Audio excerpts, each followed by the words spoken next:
देखिए, combination of sales में sales को, मल्टीपल सेल्स को हम लोग कंबाइन कर रहे हैं। जैसे अभी कवर करेंगे सीरीज एंड पैरेलल कॉम्बिनेशन।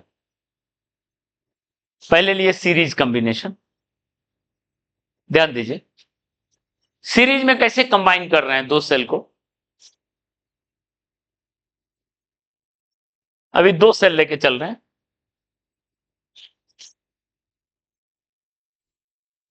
और इसके क्रॉस एक आर लगा दिया, ठीक है, ओके। हमको पता करना है करंट क्या है, और उससे फिर मल्टीपल चीज और निकलेगा। कैसे करेंगे देखिए, लॉजिक क्या है, आप करंट को आई भेज दीजिए,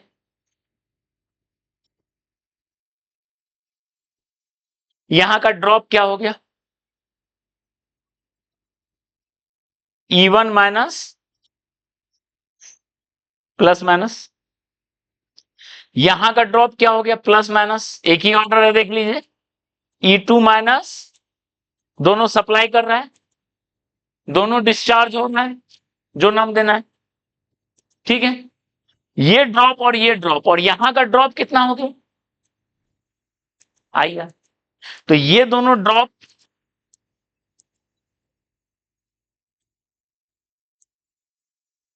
ये ड्रॉप इक्वल टू वो ड्रॉप, या राइज उल्टा करके जो बोलो, ठीक है। और आई का वैल्यू जो निकलेगा देखिए,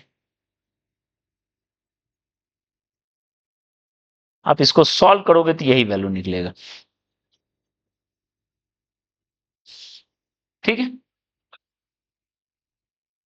इसमें नहीं होगा, इसमें दोनों डिस्चार्ज ही करेगा, एक ही डायरेक्शन पॉसिबल है, या तो ऐसे होगा, ऐसे हो नहीं सकता, कोई तो सप्लाई करने वाला रहे, यहां दोनों सप्लाई, ये अगर सप्लाई करेगा तो इसको भी सप्लाई करना ही पड़ेगा, एक ही तरफ है। उल्टा लेंगे जब इसके बाद लेंगे तो उसमें आ सकता है केस, मल्टीपल केस, ये समझ में आया, ठीक है। ई का ये, तो देखिए एक सेल रहता था तो E by R plus R लिखते थे, दो सेल, ठीक है। तो ये जो ऊपर वाला टर्म है इसको बोलेंगे ई इक्विवेलेंट,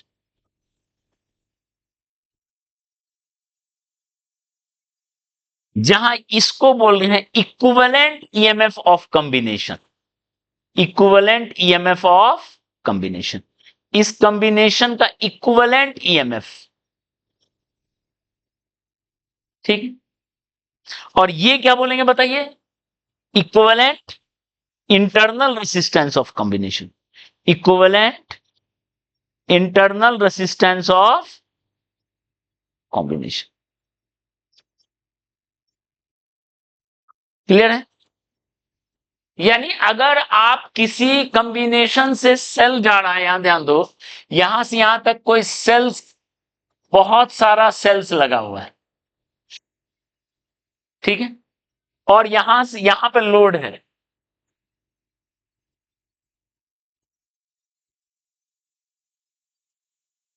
ये करंट आई है, आई जो है ई इक्विवेलेंट, मतलब इस कॉम्बिनेशन का इक्विवेलेंट बाय आर इक्विवेलेंट, बाहर का इक्विवेलेंट प्लस आर इक्विवेलेंट, अंदर का इक्विवेलेंट, ठीक है। जनरली यही होता है, बहुत सारा सेल है, बहुत सारा एक्सटर्नल है, तो एक जनरल में यही कहानी होता है, ऊपर में जो होगा वो इक्विवेलेंट बोलेंगे, और यहां पे जो होगा वो आर इक्विवेलेंट बोलेंगे। तो इस कॉम्बिनेशन का समझ में आया ये कहानी,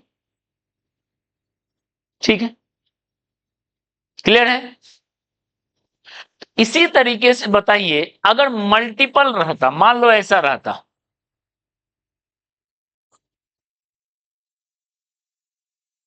एन सेल्स रहता, E1 R1 E2 R2 so on EN RN, इसके क्रॉस एक रेसिस्टर लगा दिए हैं,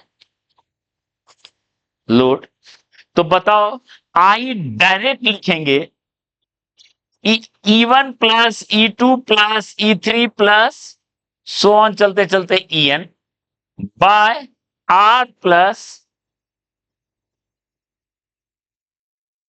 आर एन, दैट इज, ये पूरा क्या हो जाएगा बताओ, इक्विवेलेंट, ये पूरा हो जाएगा इक्विवेलेंट, और ये पूरा क्या हो जाएगा, आर इक्विवेलेंट।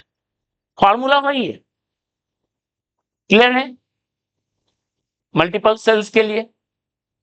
ओके, ठीक है।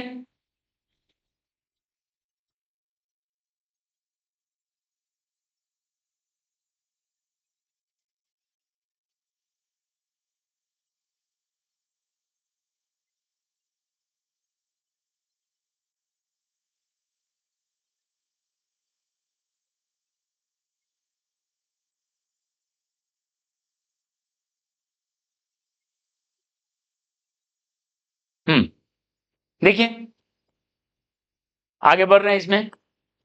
मान लो ऐसे एन सेल्स हैं पर सब आइडेंटिकल सेल्स, सब जो है क्या है, आइडेंटिकल सेल है, E1 E2 सब E के बराबर, R1 R2 सब R के बराबर, ठीक है। तो बताइए I क्या लिखना चाहिए हमें जब भी सीरीज कंबाइन कर दें, सीरीज में रखे हुए हैं, ठीक है। तो E plus e plus e plus e कितना हो गया, NE हो गया, ई प्लस ई जितना है वो by R plus N terms, that is NE by N के टर्म, ठीक है।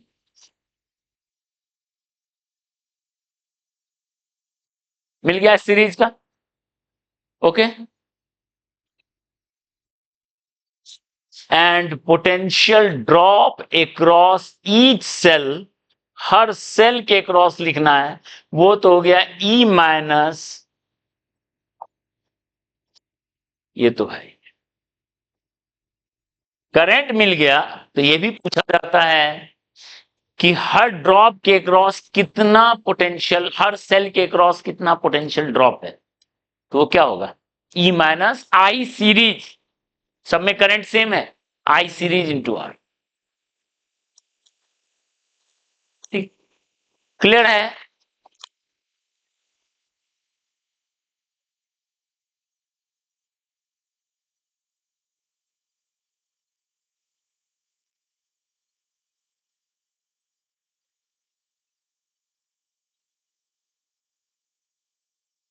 ठीक है, सीरीज कॉम्बिनेशन क्लियर है। अब सीरीज में ही क्या कर रहे हैं देखिए, उल्टा लगा देते हैं, मतलब यहां पे सीरीज इन ऑर्डर है, सब ऑर्डर में लगे हुए हैं, और अब जो हम लोग देखेंगे सीरीज में इन रिवर्स ऑर्डर, उल्टा ऑर्डर में। इसको देखिए, सीरीज में रिवर्स ऑर्डर में, ठीक है। तो सीरीज में रिवर्स ऑर्डर में क्या कहानी है, हम पहले दो सेल लेके चलते हैं और उसी से आपका क्लियर बन जाएगा कॉन्सेप्ट। E1 R1 यहां उल्टा लगा दिए,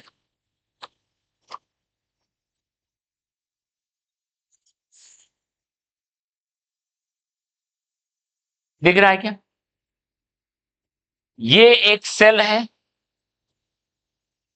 ये एक सेल है, और पैरेलल में एक R लगा हुआ है उसके साथ, नहीं दोनों के कॉम्बिनेशन के साथ ऐसे R लगा हुआ है, ठीक है, ओके। अब आपको करंट लिखना है, क्या होगा करंट, ठीक है। तो अगर E1 ज्यादा है E2 से, ये ज्यादा है इससे, यानी ये पावरफुल है, ये पावरफुल है, ये भेजेगा और उसमें इंटर कर जाएगा, देखो तो ये भेजेगा और उसमें इंटर कर जाएगा, मतलब एक सप्लाई कर रहा है और एक कंज्यूम कर रहा है, एक डिस्चार्ज हो रहा है, एक चार्ज हो रहा है, जो वर्ड बोलो, यानी करंट का डायरेक्शन हो गया ऐसे, 1 हो रहा है डिस्चार्ज और 2 हो रहा है चार्ज। ठीक है, ओके। तो अब आपको करंट निकालना है, कितना लिखेंगे? आई, ध्यान दो, आई कैसे लिखेंगे? आप ड्रॉप कर लो, यहां से यहां तक का ड्रॉप देखो ना, ये ड्रॉप हो गया प्लस माइनस, और यहां ये प्लस ये माइनस। ठीक है, और करंट है ऐसे, ये प्लस ये माइनस। ऑर्डर देखो, प्लस माइनस माइनस प्लस, क्योंकि करंट ऐसे जा रहा है, ध्यान दो, करंट ऐसे चल रहा है। ठीक है, तो क्या लिखेंगे बताओ? ये ड्रॉप ऐसे चले, ड्रॉप, फिर आए तो राइज,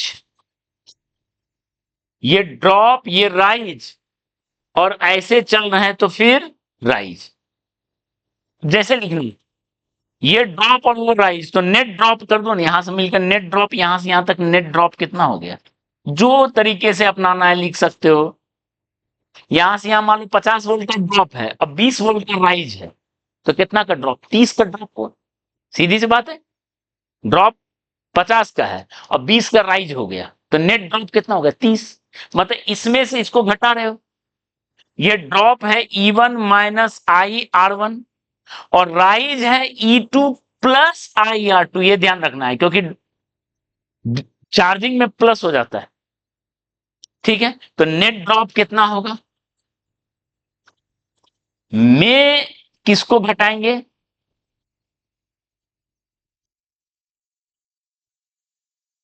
ठीक है, और ये किसके इक्वल होगा? ये जो टोटल ड्रॉप है वो किसके इक्वल होगा? आई इंटू आर होगा। ठीक है, तो यहां से जो करंट मिलेगा, देखो क्या मिलेगा, ऊपर में इवन प्लस नहीं होगा, उल्टा लगा है तो माइनस